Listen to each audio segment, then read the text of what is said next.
Hello बच्चों, स्वागत है आपका अपने इस ऑनलाइन क्लासेस में। बच्चों, मैं हिमांशु मिश्रा, आपका फिजिक्स टीचर। आज बच्चों हम लोग, जैसा कि प्रीवियस वीडियो में हम लोगों ने शुरुआत कर दी थी फोर्स यूनिट में, जो सेकंड यूनिट है हमारा force and laws of motion. इसमें हम लोगों ने न्यूटन्स लॉज ऑफ मोशन की बात शुरुआत कर दी थी पिछले वीडियो में। तो हम आपको बताए थे कि न्यूटन्स ने 3 लॉज दिए आपके मोशन से रिलेटेड, यानी मोशन किस तरीके से होगा, उसमें उसका जो फोर्स होगा वो किस तरीके से बिहेव करेगा। ये बातें इस लॉज ऑफ मोशन के जरिए हम लोग पढ़ेंगे। ठीक है, तो आज हम लोग पढ़ेंगे न्यूटन्स लॉज ऑफ मोशन। तो आपको मैंने बताया था कि न्यूटन ने 3 नियम दिए थे। ठीक है, तो फिर से एडिट कर लेते हैं। क्या करना है, Newton's laws of motion, Newton's laws of motion. तो न्यूटन्स लॉज ऑफ मोशन क्या होता है बेटे, जरा उसको समझते हैं।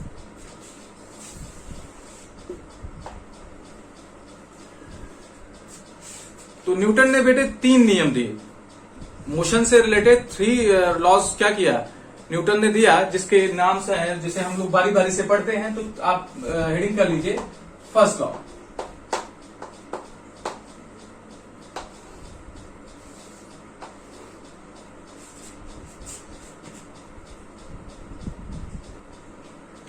तो पहला लॉ है बेटे, अगर कोई बॉडी मोशन में है तो वो मोशन में ही रहेगी।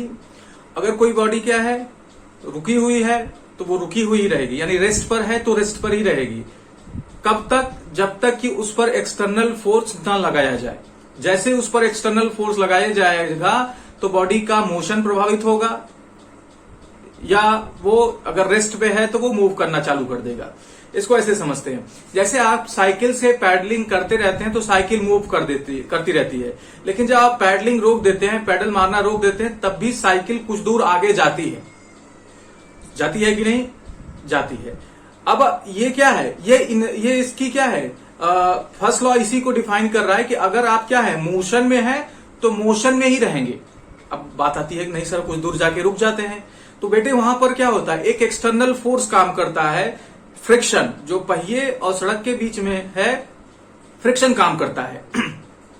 वहीं सामने से हवा भी क्या होती है, एयर रेजिस्टेंस भी होती है, जो उसको रोकने की कोशिश करती है। इस वजह से वो थोड़ी दूर जाके क्या होता है, रुक जाता है। अगर ये हवा ना हो और ये फ्रिक्शन ना हो तो हम एक बार क्या कर दे, साइकिल चला दे, तो साइकिल कंटिन्यूअसली चलता रहेगा, हमें पैडलिंग की आवश्यकता नहीं पड़ेगी। बात समझ में आई? वैसे ही अगर हम कोई कार क्या है, कोई पर्सन है या कार है, वो रुकी हुई है, तो अगर उसको मोशन में करना है तो हमें क्या करना पड़ेगा, इंजन को ऑन करना पड़ेगा, और इंजन क्या करेगा, फोर्स के साथ उसे मूव कराएगा। इसी तरीके से अगर साइकिल मूव कर रही है, हमें स्पीड बढ़ाना या घटाना है, बढ़ाना है तो हमें क्या करना हो, पैडलिंग थोड़ी सी और स्ट्रांग करनी पड़ेगी, तो स्पीड बढ़ जाएगी। और अगर रोकना है तो हमें ब्रेक लगाना पड़ेगा। तो यानी बॉडी का स्टेट ऑफ रेस्ट या स्टेट ऑफ मोशन तभी चेंज होगा जब उस पर क्या होगा, कोई एक्सटर्नल फोर्स लगेगा। ठीक है, यही लॉ फर्स्ट लॉ है। यानी एक बॉडी अपने स्टेट को तभी चेंज करती है, यानी स्टेट ऑफ रेस्ट से स्टेट ऑफ मोशन में जाती है, या स्टेट ऑफ मोशन में चेंज करती है, मतलब स्पीड बढ़ाती या घटाती है। तो स्टेट ऑफ मोशन चेंज कब होगा, जब तक कि जब उस पर एक्सटर्नल फोर्स लगेगा। अगर एक्सटर्नल फोर्स नहीं लगेगा, कोई बाहर से फोर्स नहीं लगेगा, तब तक आप कोई भी चेंज ऑब्जर्व नहीं कर पाएंगे। ठीक है, तो चलिए करते हैं, समझते हैं। If a body is at rest, then it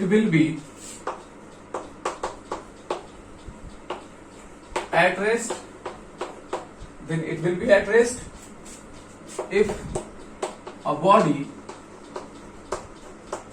is in motion, constant motion, then it will be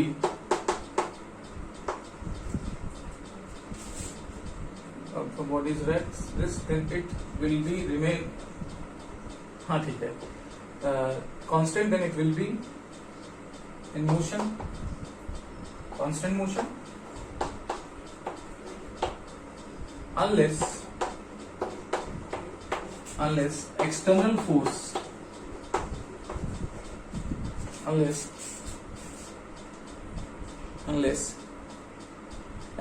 force is not applied। इसका डेफिनेशन है, इसको ध्यान से लिखिएगा। क्या कि आपका कोई एक्सटर्नल फोर्स ना काम करता हो तब तक।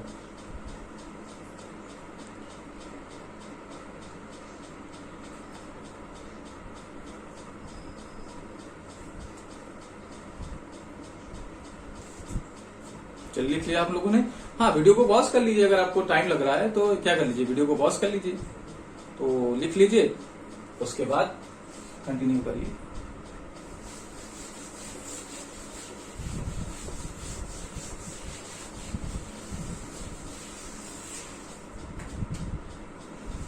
ठीक है, तो इसके एग्जाम्पल क्या है कि हम कार को पुश करते हैं, क्योंकि कार रेस्ट पर है तो उसे मोशन में लाने के लिए कार को पुश किया जाता है, या कार का इंजन उसे पुश करता है, या तो हम पुश करके उसे मोशन में लाते हैं। इसी तरीके से साइकिलिंग में क्या करते हैं, साइकिल रेस्ट पे होता है तो उसे हम साइकिलिंग करके पैडलिंग करके क्या करते हैं, उसे स्पीड में लाते हैं।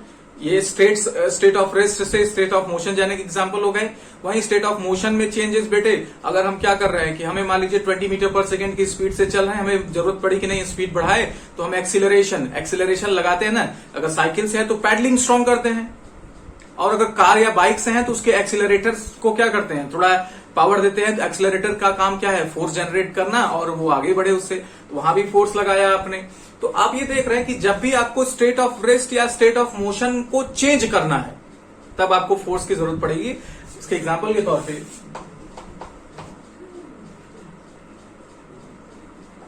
ठीक है, if a car is rest then if a car is stressed then it will remain at rest, ये रेस्ट पे ही रहेगा until कब तक, until the car is not started, start का मतलब इंजन, और not pushed by any person. अगर car start नहीं है और कोई पर्सन उसे धक्का नहीं दे रहा है तो कार कैसे रहेगा बेटे, आप सोचो ना। कार तो स्टार्ट है, मतलब ना तो उसका इंजन चल रहा है ना तो कोई उसे पुश कर रहा है, तो कार किस अवस्था, किस स्टेट में रहेगी, रेस्ट में रह जाएगी। तो first law of Newton's law यही कहता है मोशन की, भाई अगर कोई पर्सन क्या है, कोई बॉडी या कोई पर्सन या कोई ऑब्जेक्ट रेस्ट पर है तो वो रेस्ट पर ही रहेगी जब तक कि उस पर एक्सटर्नल फोर्स काम ना करे। तो आप इसका एग्जाम्पल समझ सकते हैं। तो ये रेस्ट से की बात हो गई। अब अगर कोई पर्सन पुश करने लगा तो वो मोशन में चला जाएगा। चलिए अब हम उसका क्या कहते हैं, दूसरा पार्ट समझते हैं, मोशन वाला।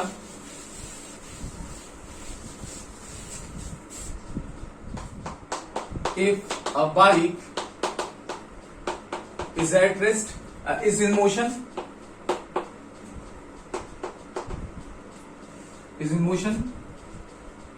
then it will constant motion कर लें, constant motion, then it will remain in constant motion। तो अगर बॉडी 40 मीटर पर सेकेंड की स्पीड से चल रही है तो 40 मीटर पर सेकेंड की स्पीड से चलती रहेगी। कब तक, until अब अगर एक्सीलरेट किया गया, मतलब स्पीड बढ़ाई गई, एक्सीलरेशन दिया गया, एक्सीलरेशन करके बड़ी तेजी से दिया गया तो 40 से 50 हो जाएगी, मतलब स्पीड बढ़ जाएगी। तो अगर एक्सीलरेशन करेंगे तो स्पीड बढ़ जाएगी, और वहीं ब्रेक लगा देंगे तो स्पीड क्या हो जाएगी, डिक्रीज कर जाएगी। तो until it is not accelerated,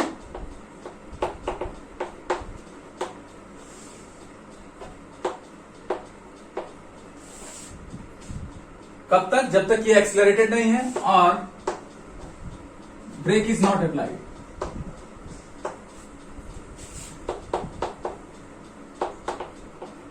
जब तक ब्रेक न लगाया गया है। ये एग्जाम्पल है इसके, और ढेर सारे एग्जाम्पल्स हैं। ये कॉपी में लिखने के लिए हो गया ताकि आपके पास कुछ सेट ऑफ एग्जाम्पल्स हो। आप ऐसे समझे बेटे, आप एक ने क्या किया, आप इसको ऐसे समझ सकते हैं। ये मान लीजिए हमारी क्या है, कोई पेपर है और ये नीचे, इसके नीचे ग्लास लगी हुई है ऐसे। अब इस पे मैंने एक छोटा सा सिक्का रख दिया, इस पे हमने छोटा सा सिक्का रख दिया। मेरा फिगर बनाने का सही तरीका नहीं है, पर समझिए एक ग्लास है, उस पे हमने पेपर रख दिया। अब इस पेपर को हम क्या कर रहे हैं, ऐसे क्लिक, मतलब इस चुटकी से इसको मैं ऐसे कर रहा हूं, तो ये क्या होगा, पेपर तो हट जाएगा, पेपर दूर हट जाएगा, पेपर इधर की तरफ चला आएगा, और ये सिक्का जो है वो अपनी जगह पे होने के कारण वो क्या आ जाएगा, नीचे आ जाएगा। तो अब सिक्का आपका यहाँ आ जाएगा, पेपर आपका हट जाएगा, पेपर यहाँ आ जाएगा। ये एग्जाम्पल आप देख सकते हैं, आप खुद भी कर सकते हैं कि ग्लास लीजिए, उस पर पेपर रखिए, थोड़ा पेपर स्ट्रांग रखिए ताकि उस पर आप पुश करें तो वो निकल जाए, जैसे कि मोटा गत्ता टाइप का। फिर आप उस पर एक सिक्का रखिए और उस मोटे से पेपर पे आप मारिए, जैसे कैरम पर मारते हैं, तो वो क्या होगा, आगे निकलेगा और सिक्का आपका ग्लास में घस जाएगा। तो होगा क्या कि आपने फोर्स इस पर लगा दिया, किस पर, गत्ते पर, तो गत्ता मोशन में आ गया, लेकिन सिक्का पर आपका कोई क्या है, फोर्स नहीं काम कर रहा, इंस्टेंट फोर्स काम नहीं कर रहा। तो ये क्या है, ये तो स्टेट ऑफ रेस्ट पे है, इस पर कोई फोर्स काम नहीं कर रहा, तो किस में रहेगा, स्टेट ऑफ रेस्ट में रहेगा। अब जैसे ही हटेगा, चूंकि अब यहाँ पर कोई इसके पास बेस नहीं बचेगा रुकने के लिए, तो ये नीचे आ जाएगा, कहाँ जाएगा, ग्लास के अंदर आ जाएगा। ठीक है, तो ये इसका एग्जाम्पल है। दूसरा, हम कपड़ा जब झाड़ते हैं, कपड़े को झटकते हैं, जैसे कपड़ा बहुत दिन से रखा हुआ टंगा हुआ है और हम जब निकलने लगे तो उसको क्या करते हैं, धूल हटाने के लिए क्या करते हैं, झटकते हैं। तो होता क्या है कि जब हम उसको झटकते हैं बेटे, तो कपड़े की जो फैब्रिक्स हैं, देखिए कपड़े यानी कपड़ा जो है, जैसे ये मान लीजिए ये हमारा कपड़ा है, इस पे धूल जमी है, ऐसे ऐसे जमी है धूल, छोटी छोटे कण। जब हम इसको मोशन में करते हैं तो कपड़े का शेप कुछ ऐसा हो जाता है। अब ये अपनी जगह पर ही है, जैसे हम इसको झटके, सपोज कर लो कपड़ा यहां आ गया, तो ये अपनी जगह पे ही रह गया, क्योंकि ये स्टेट ऑफ रेस्ट में है। हमने कपड़े को मोशन में किया, हम अचानक से कपड़े को मोशन में किया, तो कपड़ा यहां आ गया, अलग हो गया, और ये धूल के कण कहां रह गए, बाहर रह गए। क्यों, क्योंकि ये इस पर हमने फोर्स नहीं लगाया था, तो ये स्टेट ऑफ रेस्ट पर ही थे, ये स्टेट ऑफ रेस्ट पे ही थे, और हमारा जो कपड़ा था वो स्टेट ऑफ मोशन में आ गया, हमारा जो क्लॉथ था, हमारा जो कपड़ा था वो स्टेट ऑफ मोशन में आ गया। दैट इज वाई बच्चे, ये क्या हो गया, ये कपड़े से अलग हो गया। तो ये भी इसका एग्जाम्पल है। ठीक है, तो इसके ढेर सारे क्या हैं, आपके एग्जाम्पल हैं। चलिए यहां एक बात समझते हैं कि ऐसा क्यों हो रहा है, मतलब ऐसा क्या है ऑब्जेक्ट में कि वो अपनी स्थिति को बदलना नहीं चाहता, और वो है बेटे इनर्शिया। जैसे कोई आलसी आदमी है, उससे कहा जाए कि ये काम करो, तो वो क्या कहता है कि अरे कर देंगे आज कर देंगे, जैसे आप लोग आज पढ़ लेंगे, कल पढ़ लेंगे, पढ़ते नहीं, क्योंकि आप अपने स्टेट ऑफ रेस्ट को, स्टेट को नहीं बदलना चाहते। कोई भी ऑब्जेक्ट जिस अवस्था में है ना, उसी अवस्था में रहना चाहता, वो नहीं समझ चाहता कि हम किसी और स्टेट में जाएं। ये बॉडी की क्या है, प्रॉपर्टी है। ठीक है, ये हमारी प्रॉपर्टी है, ये आपकी प्रॉपर्टी है, ये पूरे यूनिवर्स की प्रॉपर्टी है कि अगर हम स्टेट ऑफ रेस्ट में हैं तो स्टेट ऑफ रेस्ट में रहना चाहते हैं, स्टेट ऑफ मोशन में है तो स्टेट ऑफ मोशन में रहना चाहते हैं, क्योंकि हम जब चेंज करेंगे तो हमें और चीजों को क्या करना पड़ता है, चेंज करना पड़ता है कि नहीं।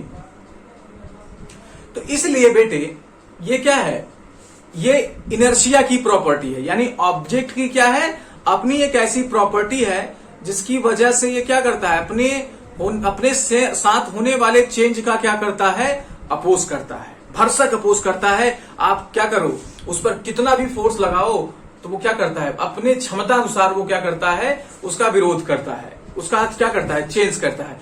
इसीलिए बेटे अगर आप बस में और या कार में बैठते हैं, तो जब कार आगे की तरफ चलने लगती है या बस आगे की तरफ चलने लगती है, बाइक आगे की तरफ चलने लगती है, तो आप थोड़ा सा पीछे की तरफ टिल्ट हो जाते हैं।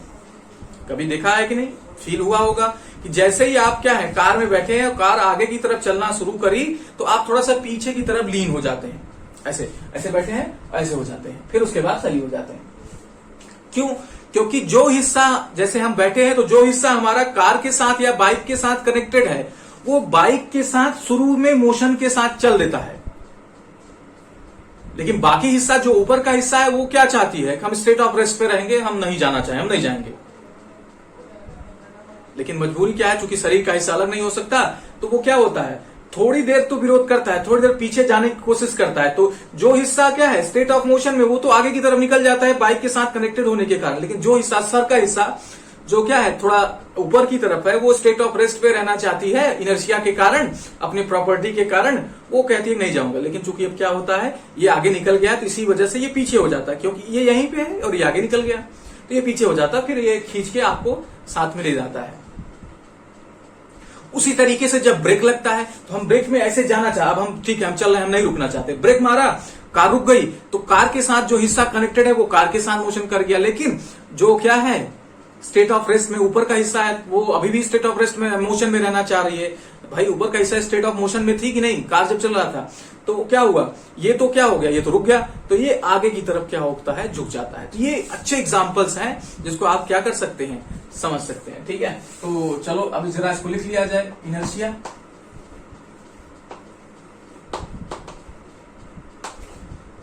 तो ठीक है, चलिए समझते हैं। It is the property of an object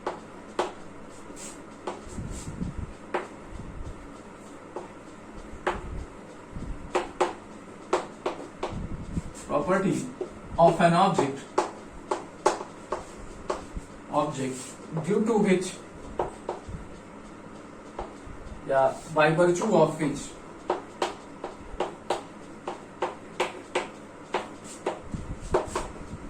any object, by virtue of it which it opposes the change occurred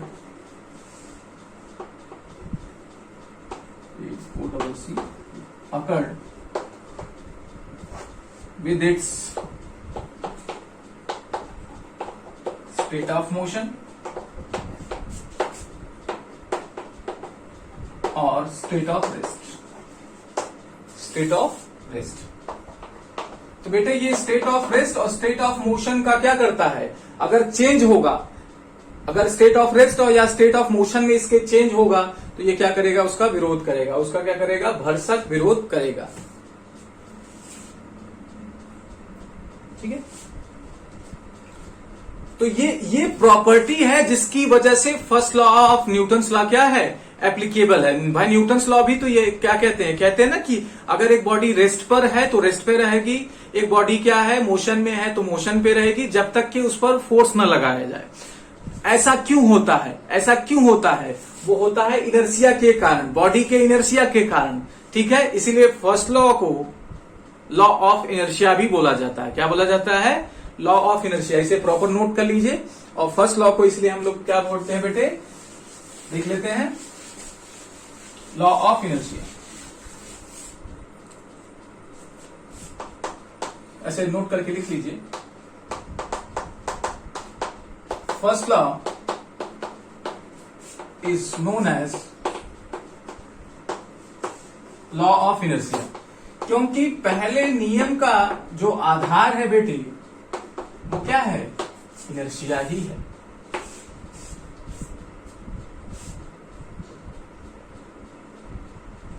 ठीक है बेटे, तो इसके एग्जाम्पल क्या हो सकता है कि हम जब कार और बाइक में पीछे की तरफ मुड़ जाते, कार चलती है तो पीछे की तरफ आ जाते हैं, और कार जब क्या होता है मोशन में होता है तो रुकता है तो हम आगे की तरफ झुक जाते हैं। तो ये क्या है, इनर्शिया के कारण। बहुत अच्छे से मैंने समझाने की कोशिश की। इसी तरीके से जब आप क्या हुआ, मान लीजिए बस चल रही है और बस में आपको कहा जाता है कि बस जिस डायरेक्शन में चल रही है, अगर आपको उतरना है, धीरे हो गई बस, पहली बात तो ऐसा करना ही नहीं चाहिए, बस रुक जाए तब उतरना चाहिए। लेकिन अगर आपको कभी ऐसा याद आया कि उतरना है और बस चल रही है तो आप उधर के ही डायरेक्शन में चलिए। कैसे, उधर के डायरेक्शन रुकिए। जैसे आप बस में है तो आप भी इधर की तरफ चल रहे हैं, तो जब आपकी बॉडी क्या है, स्टेट ऑफ मोशन में है। किसमें है, स्टेट ऑफ मोशन में है कि नहीं।